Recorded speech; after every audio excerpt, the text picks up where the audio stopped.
Hello friends, आप सभी का स्वागत है ब्रजेश स्टडी यूट्यूब चैनल में। आइए फ्रेंड्स, आज बिहार फॉरेस्ट गार्ड 2020 के सेकेंड शिफ्ट की जो एग्ज़ाम हुए, सेकेंड सिटिंग में जितना भी प्रश्न पूछा गया उसमें से आपको लगभग 75 प्रश्नों को मैं लेकर के आया हूं, जिसमें मैथ और रीजनिंग का भी प्रश्न है, हिंदी का भी है और जो करेंट अफेयर्स का था, सामान्य अध्ययन से जो भी प्रश्न था, सभी प्रश्न है। इससे पहले मैंने फर्स्ट शिफ्ट का जो है वो भी अपलोड कर दिया है और वहाँ पर आप लोग जा करके देख लेंगे और इसी के डिस्क्रिप्शन में मैं उसका लिंक भी दे दूँगा, आप लोग वहाँ से देख लेंगे। और फ्रेंड्स, इसमें सभी महत्वपूर्ण प्रश्न जो आपसे पूछा गया आज A to Z वही प्रश्न लिया गया है और कोई भी एक भी प्रश्न बाहर से नहीं लिया गया है। चलिए प्रारंभ करते हैं और देखते हैं कि फर्स्ट क्या है। तो फर्स्ट क्वेश्चन था फ्रेंड्स कि दक्षिण अफ्रीका से लौटने पर महात्मा गांधी का प्रथम सत्याग्रह कौन था। तो फ्रेंड्स, ये महात्मा गांधी के द्वारा 1917 में चंपारण सत्याग्रह किया गया था। चलिए नेक्स्ट था कि समस्तीपुर में राजेंद्र कृषि विश्वविद्यालय कहाँ है। तो ये जो है समस्तीपुर में राजेंद्र कृषि विश्वविद्यालय, ये पूसा में है। तो इसका सही जवाब पूसा हो जाएगा। नेक्स्ट था कि 2011 के जनगणना के अनुसार न्यूनतम महिला साक्षरता वाला राज्य कौन सा है। तो ये बिहार हो जाएगा न्यूनतम महिला साक्षरता राज्य। और इसका फ्रेंड्स कहीं कहीं जवाब राजस्थान भी दे रहा है, कोई कोई बुक भी दे रहा है, लेकिन अधिकांश उम्मीद है कि आपका बिहार यदि आप लगाएं तो बिहार ही सही होगा। चलिए नेक्स्ट देखते हैं कि जैमेक्स जो ये सैन्य अभ्यास है, यहाँ आप लोग ध्यान देंगे कि जैमेक्स सैन्य अभ्यास किन दो देशों के बीच होता है। तो फ्रेंड्स, मैंने इससे पहले अपने ये इस चैनल पर बहुत सारा वीडियो अपलोड कर दिया हूँ, लगभग 60। उसमें से आज भी लगभग 25 प्रश्नों को पूछा गया है और इससे पहले बिहार एसआई और एसआई के एग्ज़ाम में भी बहुत सारा प्रश्न वहाँ से देखने को मिला है डायरेक्ट। और आप लोग यदि नहीं देखें तो वहाँ से देखिए और निश्चित रूप से आपके आगे आने वाले सभी एग्ज़ाम में वहाँ से प्रश्न आएगा ही आएगा। तो ये जैमेक्स जो है ये भारत और जापान के बीच होता है और एक ऐसा ही नाम है माइनेक्स, MINEX, वो माइनेक्स भी भारत और जापान के बीच आयोजन किया जाता है। चलिए नेक्स्ट है कि रौलैक्ट एक्ट को काला कानून किसने कहा था। तो फ्रेंड्स, रौलैक्ट एक्ट को काला कानून महात्मा गांधी के द्वारा कहा गया था और ये 1919 में आया था। नेक्स्ट था कि बेटी बचाओ बेटी पढ़ाओ योजना की शुरुआत कब किया गया था। तो फ्रेंड्स, बेटी बचाओ बेटी पढ़ाओ योजना की शुरुआत 22 जनवरी 2015 को किया गया था। नेक्स्ट है कि सबसे लंबी नदी रोपवे किस राज्य में बनाया गया था। ये पूछा गया था कि सबसे लंबी नदी रोपवे, तो वहाँ पर ऑप्शन में आपको असम था, तो असम सही जवाब हो जाएगा। और ये ब्रह्मपुत्रा नदी पर बनाया गया जो 1800 मीटर लंबा है और इधर किलोमीटर में यदि बात करेंगे तो 1.8 किलोमीटर लंबा। चलिए नेक्स्ट था कि निम्न में से कौन सा राष्ट्रीय उद्यान छत्तीसगढ़ में है। और फ्रेंड्स, वहाँ ऑप्शन में 4 राष्ट्रीय उद्यान दिया हुआ था, जिसमें से कांगेर राष्ट्रीय उद्यान जो है ये आपके छत्तीसगढ़ में है। और ये सब सारा क्वेश्चन मैंने पर्यावरण का जो अपलोड किया है वीडियो उसी में डाला हुआ है, ये कांगेर वो सब बहुत सारा। चलिए नेक्स्ट था कि राष्ट्रीय आपदा प्रबंधन प्राधिकरण किस मंत्रालय के अधीन आता है। तो आपदा प्रबंधन प्राधिकरण मंत्रालय ये जो है ये आता है गृह मंत्रालय का अधीन। राष्ट्रीय आपदा प्रबंधन प्राधिकरण गृह मंत्रालय का अधीन और इसे ही NDRF कहते हैं। चलिए नेक्स्ट था कि पंचायती राज संस्था की स्थापना किसके अंतर्गत किया गया है। तो पंचायती राज संस्था की स्थापना राज्य के नीति निर्देशक तत्व के अंतर्गत किया गया है। नेक्स्ट था कि आधार कार्ड की शुरुआत कब हुई थी। UIDAI इसकी शुरुआत कब की गई थी। Unique identification authority of India, तो इसकी शुरुआत 28 फरवरी 2009 को किया गया था। चलिए नेक्स्ट था कि राष्ट्रपति मौलिक अधिकार के परिवर्तन, यहाँ परिवर्तन था, परिवर्तन के निलंबन में किस अनुच्छेद का प्रयोग करता है। तो फ्रेंड्स, ये अनुच्छेद 359 का प्रयोग किया जाता है और ये बहुत ही महत्वपूर्ण प्रश्न है फ्रेंड्स, इसीलिए आप लोग इसे ध्यान से देख लेंगे ताकि आगे भी आपके एग्जाम में यदि इस तरह का प्रश्न आता है तो आपको से न छूटेगा। चलिए नेक्स्ट था कि वह झील जो क्षुद्र ग्रह के टक्कर से बनी है। तो फ्रेंड्स, क्षुद्र ग्रह के बारे में आप लोग जानते होंगे कि मंगल और बृहस्पति के बीच में स्थित है और बहुत सारा जो ग्रह जो टूटा है उसी का जो छोटा छोटा कण है उसे क्षुद्र ग्रह कह दिया गया था। और ये क्षुद्र ग्रह जो है लोनार झील, क्षुद्र ग्रह के कारण लोनार झील बना है जो महाराष्ट्र में है।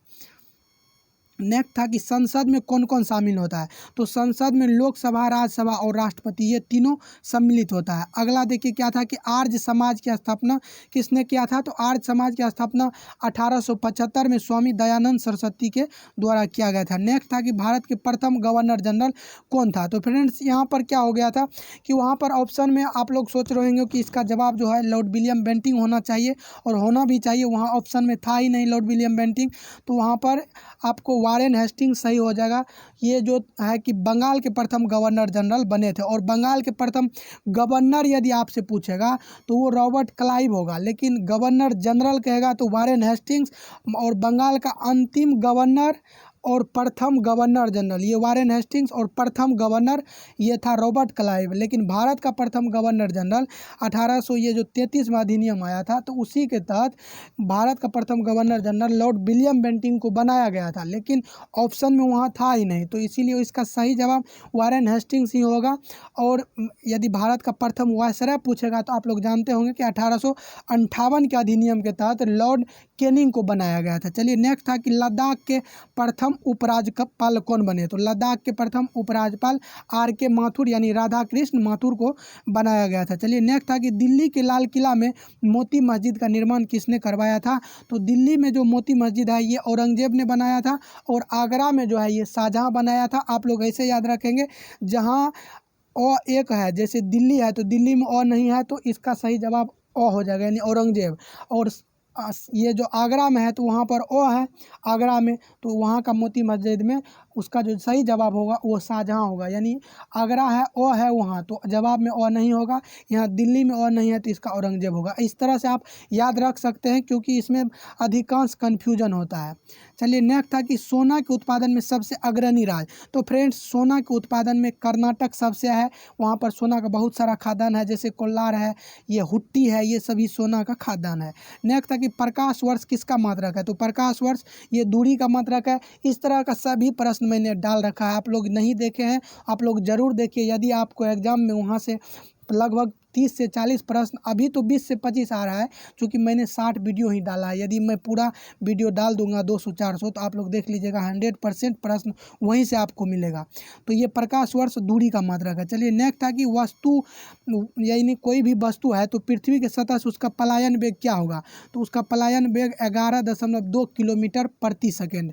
नेक्स्ट था कि किलोवाट घंटा किसका मात्रक है, तो ये विद्युत ऊर्जा का मात्रक है। अगला था कि रासायनिक ऊर्जा को विद्युत ऊर्जा में कौन बदलता है, तो ये प्राथमिक सेल। आप लोग जानते होंगे कि बैटरी के माध्यम से रासायनिक ऊर्जा को विद्युत ऊर्जा में बदला जाता है। नेक्स्ट था कि निकट दृष्टि दोष के निवारण के लिए किसका प्रयोग करेंगे, तो अवतल लेंस, और दूर दृष्टि दोष के निवारण के लिए उत्तल लेंस का प्रयोग करेंगे। चलिए नेक्स्ट था कि फ्यूज तार की उपयुक्त विशेषता क्या है, तो फ्रेंड्स वहाँ 4 ऑप्शन दिया हुआ था जिसमें आपको ये सबसे सही ऑप्शन जो था पतला एवं छोटा, यानी फ्यूज तार जो है ये सब पतला होना चाहिए और छोटा होना चाहिए। ऑप्शन में मोटा भी था शायद और कम प्रतिरोध था, लेकिन आप लोग जानते होंगे कि फ्यूज तार बनने के लिए निम्न गलनांक होना चाहिए, यानी गलनांक कम रहेगा, जैसे ही वोल्टेज बढ़ेगा वो गल जाएगा और संपर्क को तोड़ देगा। यानी निम्न गलनांक होना चाहिए और प्रतिरोध जो होना चाहिए वो उच्च होना चाहिए, ताकि ये उच्च प्रतिरोध करेगा तो उसी वजह से वो उसका गलन हो जाएगा।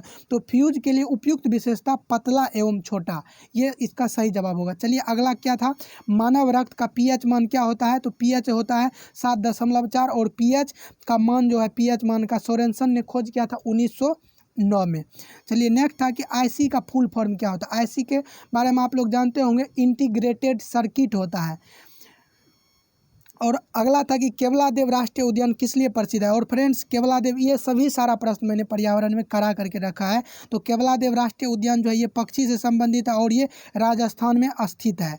अगला था कि विश्व जैव विविधता दिवस कब मनाया जाता है, तो जैव विविधता दिवस जो है ये 22 मई को मनाया जाता है। अगला था कि डोडो क्या है, तो फ्रेंड्स डोडो जो है एक लुप्तप्राय पक्षी है। ये सभी प्रश्न आपको जो पर्यावरण में वीडियो डाला हुआ वहीं से आया है। तो डोडो क्या है, एक लुप्तप्राय पक्षी है। चलिए अगला था कि क्योटो प्रोटोकॉल किससे संबंधित है, तो क्योटो प्रोटोकॉल ग्रीन हाउस से संबंधित है और ओजोन परत के संरक्षण से ये एक माउंट प्रोटोकॉल था ऐसे करके वो संबंधित है, और क्योटो प्रोटोकॉल ग्रीन हाउस से संबंधित है। और न्यूट्रॉन को किसने खोजा था, तो ये जेम्स चैडविक के द्वारा खोजा गया था। अगला था कि पादप एवं जंतु कोशिका में अंतर किसके द्वारा किया जाता है, तो ये कोशिका भित्ति की उपस्थिति के कारण किया जाता है।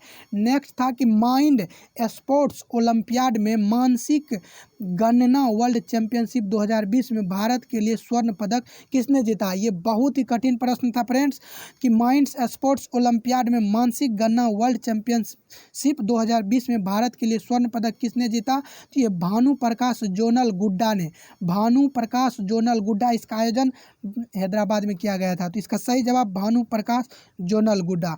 चलिए नेक्स्ट था कि ऊर्जा का पिरामिड कैसा होता है? तो ऊर्जा का पिरामिड जो होता है ये सीधा होता है। चलिए नेक्स्ट था कि यूरिया का रासायनिक नाम क्या होता है? यूरिया का रासायनिक नाम क्या होता है? कार्बामाइड। तो कार्बामाइड इसका सही जवाब हो जाएगा। नेक्स्ट था कि सभी मूल बलों में सबसे दुर्बल बल कौन सा है? तो सभी मूल बलों में सबसे दुर्बल बल जो है ये गुरुत्वाकर्षण बल है। कहीं कहीं आपको नाभिकीय बल भी देखने को मिलेगा, लेकिन वो गलत है। सभी मूल बलों में यहाँ पूछा जा रहा है, तो मूल बलों में सबसे जो दुर्बल बल है ये गुरुत्वाकर्षण बल ही है। और मैथ और रीजनिंग से जो भी प्रश्न पूछा गया है वो भी है, लेकिन वो लास्ट में है। चलिए रतौंधी के लिए कौन सा विटामिन जिम्मेदार है? तो रतौंधी के लिए विटामिन ए जिम्मेदार है। नेक्स्ट था कि सबसे कम तरंग किसका होता है? तो गामा किरण का सबसे कम तरंग दैर्घ्य होता है। वेधन क्षमता गामा का सबसे अधिक होता है। आयनन क्षमता अल्फा का सबसे अधिक होता है। चलिए नेक्स्ट था कि सूर्य के प्रकाश को अवशोषित करने वाला वर्णक क्या है? तो यह है क्लोरोफिल। चलिए नेक्स्ट था कि सर्वाधिक वायु ऊर्जा का निर्माण किस राज्य में होता है? तो वायु ऊर्जा का निर्माण सबसे अधिक ये तमिलनाडु में किया जाता है, यानी पवन ऊर्जा सबसे अधिक ये तमिलनाडु में। चलिए नेक्स्ट था कि प्रवृत्ति का विलोम क्या होता है? ये हिंदी से पूछा गया था। तो प्रवृत्ति का विलोम जो होता है निवृत्ति होता है। नेक्स्ट था कि अर्जुन का पर्यायवाची शब्द क्या होता है? तो अर्जुन का पर्यायवाची शब्द होता है गुडाकेश सव्यसाची कृति, यानी गुडाकेश सव्यसाची कृति। नेक्स्ट था कि मर्त का विलोम क्या होता है? मर्त का विलोम अमर होता है। मर्त यानी मृत्यु को यहाँ कह रहा है, तो मर्त का विलोम अमर होता है। अगला था कि शोभा का पर्यायवाची क्या होता है? तो शोभा का पर्यायवाची होता है अलंकार, गहना और वलय। नेक्स्ट था कि लता का पर्यायवाची क्या होता है? तो लता का पर्यायवाची होता है बाली और बेली। आप लोग ऑप्शन में देख लीजिएगा क्या था, बाली और बेली। देखिए फ्रेंड्स ये था एक कि सही विलोम को चुने। इसमें से आपको 4 ऑप्शन दिया था, जैसे नुकसान हानि, ये तो सेम ही बात है, नुकसान और हानि एक ही बात है। विधि और विवेक ये दोनों भी एक ही बात है। तीव्र और मंद ये सही है। तीव्र मतलब तेजी से, मंद मतलब धीमा। तो सही विलोम ये हो जाएगा तीव्र और मंद। सुखदायक और आनंददायक यानी आरामदायक, आरामदायक था यहाँ। तो ये सभी 1 2 4 सही है।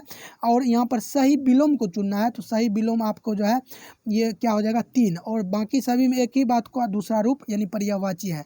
नेक्स्ट था कि कौन सा सही विलोम नहीं है? तो देखिए अपना पराया ये सही है। देव दानव ये भी सही है। नया का विलोम पुराना हो जाएगा, ये भी सही है। आहार भोजन ये दोनों एक ही है, यानी ये पर्यायवाची है। तो सही विलोम नहीं है, तो ऑप्शन 4 इसका सही जवाब हो जाएगा। नेक्स्ट था कि आकर्षण का विलोम विकर्षण हो जाएगा। और था कि कौन बिजली का पर्यायवाची नहीं है? तो फ्रेंड्स बिजली का पर्यायवाची दामिनी, चपला और तरित्र।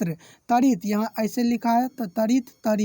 तो ये तरित ये सभी है, लेकिन सहायक जो है बिजली का पर्यायवाची नहीं है, तो इसी का सही जवाब हो जाएगा सहायक। नेक्स्ट था कि पंचतीर्थ का संबंध किससे है?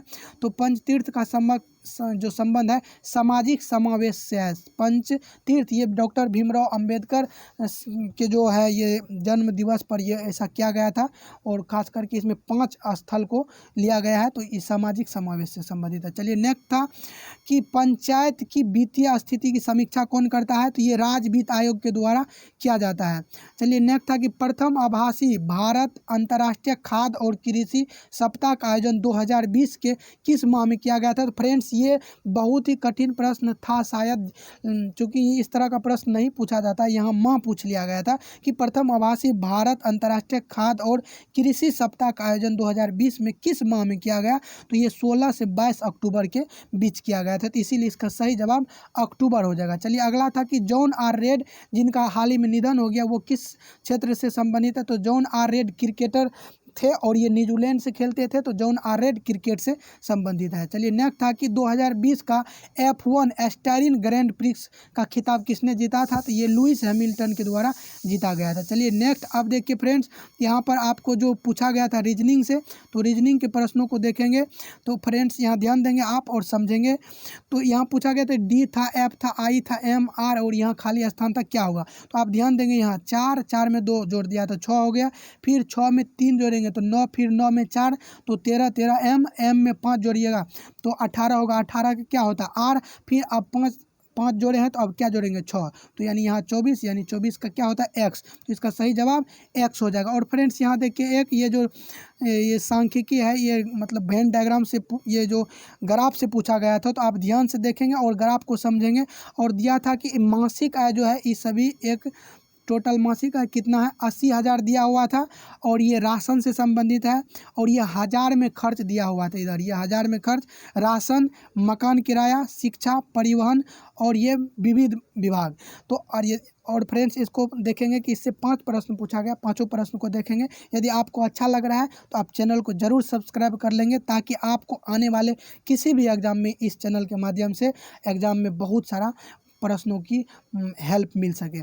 तो चलिए फ्रेंड्स इसमें देखते हैं कि क्या क्या पूछा गया था। तो देखिए यहाँ पूछा गया था मासिक आय का कितना प्रतिशत शिक्षा पर। तो मासिक आय जो है, मासिक आय का कितना प्रतिशत शिक्षा, तो शिक्षा पर कितना किया गया 9,000, तो 9,000 बट्टा 80,000 करेंगे गुना 100, तो आपका सही जवाब आ जाएगा 11.25%। नेक्स्ट था कि राशन तथा परिवहन का अंतर। तो आप देखिए यहाँ राशन कितना है 18 है, थोड़ा सा नीचे कर देता हूँ, राशन कितना 18 और परिवहन कितना है 7, तो दोनों का अंतर कीजिएगा तो 11 होगा, और इधर लिखा था हज़ार में, तो यह अंतर कितना हो जाएगा 11,000 का।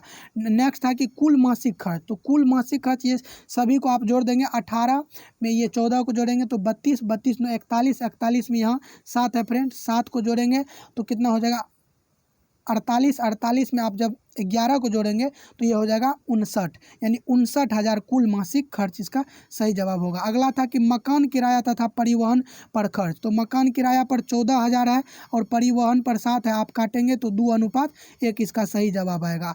और यहाँ था कि बचत प्रतिशत। तो कुल मिला के 59,000 खर्च कर रहा है, 21,000 बचत कर रहा है, तो आप लिखेंगे 21,000 बट्टा 80,000, और उसमें आप 100 से यदि गुना कर देंगे तो आपको कट के आ जाएगा 26.25%। चलिए नेक्स्ट देखिए, नेक्स्ट क्या था कि एक प्रश्न था कि आयत की लंबाई चौड़ाई से 4 मीटर अधिक है एवं इसका अर्धपरिमाप 36 है, तो भुजा ज्ञात कीजिए। तो आप जो है चौड़ाई को x मान लेंगे, और तो लंबाई हो जाएगा x + 4, तो अर्धपरिमाप क्या होता है लंबाई प्लस चौड़ाई होता है। तो अब परिमाप जब पूछेगा तो 2 × लंबाई प्लस चौड़ाई, अर्ध परिमाप पूछ रहा है तो उसमें 2 से भागा दे देना है, तो लंबाई प्लस चौड़ाई हो जाएगा। तो x + 4 कीजिएगा और बराबर में अर्ध परिमाप 36 है, यानी 2x = 4, उधर जाके घट जाएगा तो आ जाएगा यहाँ 32, काटिएगा तो x का मान आ जाएगा कितना 16 × 32, 16 आ जाएगा, तो एक बीमा हो जाएगा, यानी एक भुजा हो जाएगा 16, दूसरा 16 × 4 = 20, तो इसका सही जवाब 16 और 20। और एक प्रश्न था इस तरह से 4 ऑप्शन दिया हुआ था, उसमें आपको सही चुनना था, तो ये जो है आपका सही है, यानी 3/8 से बड़ा 7/12, उससे बड़ा 16/25। चलिए नेक्स्ट था कि 5 वर्ष पूर्व मेरी और माँ की संयुक्त आयु 45 वर्ष था, अब अनुपात 4:1 है, माँ की आयु ज्ञात कीजिए। तो फ्रेंड्स 4 वर्ष यानी 5 वर्ष पहले कितना था 45 वर्ष, तो अभी वर्तमान में माँ का भी 5 बढ़ेगा और पुत्री का भी 5 बढ़ेगा, तो यानी कुल मिला के 10 बढ़ेगा। तो अभी वर्तमान में दोनों का कितना हो जाएगा 45 10 55 वर्ष हो जाएगा, तो 55 वर्ष हो जाएगा। अभी वर्तमान में अनुपात कितना है 4:1:5, यानी अनुपात 5 बराबर आप 55 लिखिएगा, तो अनुपात 1 का मान कितना आएगा 11। माँ का पूछ रहा है तो माँ अनुपात में 4 है, तो 11 × 4 = 44, इसका सही जवाब हो जाएगा। चलिए नेक्स्ट था कि एक संख्या का 25% 225 है, तो संख्या यानी x का 25% मतलब 1/4 बराबर 225 कीजिएगा, 4 उधर जाके गुना हो जाएगा तो 225 × 4 = 900, इसका सही जवाब हो जाएगा। चलिए नेक्स्ट देखते हैं। नेक्स्ट था कि 34 छात्र का माध्य 46.5 है, शिक्षक को शामिल किया जाए तो माध्य 500 ग्राम बढ़ जाता है, तो शिक्षक की आयु क्या है। तो फ्रेंड्स आप यदि 500 ग्राम बढ़ने का मतलब क्या आधा केजी बढ़ाएंगे तो माध्य कितना हो जाएगा 47 केजी, और अब कितना हो गया 34 छात्र था, एक शिक्षक आया, तो 35 आदमी का हो गया 47 × 35, ये टोटल हो गया। और इसमें से घटा लेंगे आप 34 × 46.5, 34 × 46.5, तो आपको घट करके 64 आ जाएगा, आप लोग घटा के देख लीजिएगा।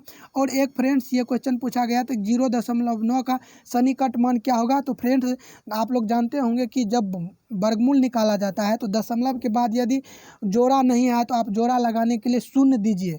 तो यहाँ 0.9, तो दशमलव के बाद एक ही अंक है तो जोड़ा लगाने के लिए आपको शून्य देना पड़ेगा। तो 0.90 कीजिएगा और इसका वर्गमूल जब आप निकालिएगा तो 0.948 आएगा और ऑप्शन में आपको 0.94 दिया था तो इसका सही जवाब हो जाएगा 0.94। जिस ऑप्शन में था वो सही जवाब होगा।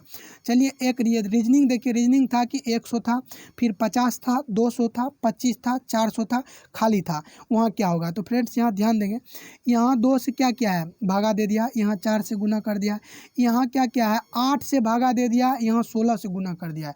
अब ध्यान देंगे 2 से भागा दिया, 4 से गुना किया, 8 से भागा दिया, 16 से गुना कर दिया। तो अब आपको क्या करना है 32 से भागा दे देना है, क्योंकि 2 4 8 16 32 हो रहा है, एक बार गुना एक बार भागा। तो 400 में जब आप 16 से भाग करेंगे तो आपको आएगा 12.5। तो ये है 12.5, इसका राइट आंसर हो जाएगा। चलिए नेक्स्ट था कि 5 था, 9 था, 17 था, 33 था, 65 था और यहाँ क्या होगा। तो फ्रेंड्स देखिए 5 में यदि आप 4 जोड़ेंगे यानी 2 का स्क्वायर तो 9 होगा, 9 में 8 जोड़िएगा तो 17 यानी 2 का क्यूब, फिर 17 में 16 जोड़ेंगे तो यानी 2 का पावर 4 तो 33 हो जाएगा। फिर 33 में आप कितना जोड़ेंगे 2 का पावर 5 यानी 32 जोड़िएगा तो 65 आएगा। अब 2 का पावर 5 तक जोड़ा गया है तो अब 2 का पावर 6 जोड़ेंगे यानी 64। तो 65 में जब 64 जोड़ेगा तो 129 सही जवाब आ जाएगा। चलिए नेक्स्ट था कि यहाँ फ्रेंड्स ध्यान देंगे कि पेंसिल को लिखा जाएगा NCLAGI। पेंसिल को क्या लिखा जाएगा NCLAGI। तो TOURCH को क्या लिखा जाएगा। तो यहाँ क्या किया गया है कि ये देखिए 16 है, ये 14 है, 2 घटा लिया है, फिर 2 घटा लिया, फिर ऐसे करके 2 घटा लिया गया है। तो आप 2 2 घटाएंगे तो यहाँ पर ध्यान देंगे कि T का 20 होता है, 20 में से 2 घटाएंगे तो 18 यानी R, फिर ये 15, O का 15, 15 में से 2 घटाएंगे 13 M, तो घटा लेंगे 2 2 सब में से तो RMSPAF इसका सही जवाब हो जाएगा। अगला था कि GOL को JRDO लिखा जाएगा तो PLAN को क्या लिखा जाएगा। आप ध्यान देंगे फ्रेंड्स, G 7 में आता है, J 10 में आता है, 3 जोड़ा, फिर 15 3 18, 1 3 4, 12 3 15 यानी 3 3 जोड़ दिया था। आप 3 जोड़ लीजिए तो P में 3 जोड़िएगा क्या आ जाएगा 16 3 19 यानी S आ जाएगा। L में 3 जोड़ेंगे तो 15 आ जाएगा, फिर 1 में 3 जोड़ेंगे तो 4 यानी D, और N 14 में 3 जोड़ेंगे 17 यानी Q। तो इसका सही जवाब हो जाएगा SODQ। अगला था कि EGJNS और यहाँ पर क्या होगा। तो फ्रेंड्स आप ध्यान देंगे ये 5 है, 5 में 2 जोड़ दिया 7, 7 में 4 जोड़ दिया 11, 11 और फ्रेंड्स यहाँ ध्यान देंगे आप 11, फिर आ गया है 14। तो यही ध्यान दें फ्रेंड्स, फिर से 5 में 2 जोड़ा तो 7 आया, फिर 7 में 3 जोड़ेंगे तो 10, 10 में 4 जोड़ेंगे, देखिए 2 जोड़े 3 जोड़े 4 जोड़ेंगे 14, फिर 5 जोड़ेंगे तो 14 5 19, तो इस बार कितना जोड़ना है 6, तो 19 6 25 और 25 नंबर पर वह आता है। तो इसका सही जवाब क्या हो जाएगा वह हो जाएगा। चलिए इसी के साथ ये कंप्लीट हुआ, लगभग 75 प्रश्न को इसमें लिया गया है। और फ्रेंड्स आपको यदि अच्छा लगा हो तो आप क्या कीजिएगा चैनल को सब्सक्राइब कर लीजिएगा, ताकि आपको आने वाले एग्जाम में जो यहाँ पर वीडियो डाला जाता है, अभी तक के इतिहास में यहाँ से लगभग 20 से 25 प्रश्न सभी एग्जाम में फंसा है, वो बिहार SI हो, बिहार ESI हो या आज फॉरेस्ट गार्ड का एग्जाम हुई है तो इसमें फंसा है, और आगे आने वाले सभी में आपको यहाँ से रहेगा, निश्चित रहेगा। ये अपना एक्सपीरियंस है, इसीलिए आप लोग सब्सक्राइब कर लीजिएगा। और यदि आप इसका PDF चाहते हैं तो PDF के लिए टेलीग्राम ग्रुप को आप लोग ज्वाइन कीजिएगा, मैं डिस्क्रिप्शन में उसका लिंक दे दूँगा और वहाँ से आप PDF प्राप्त कर सकते हैं। चलिए इसी के साथ आप सबों का बहुत बहुत धन्यवाद।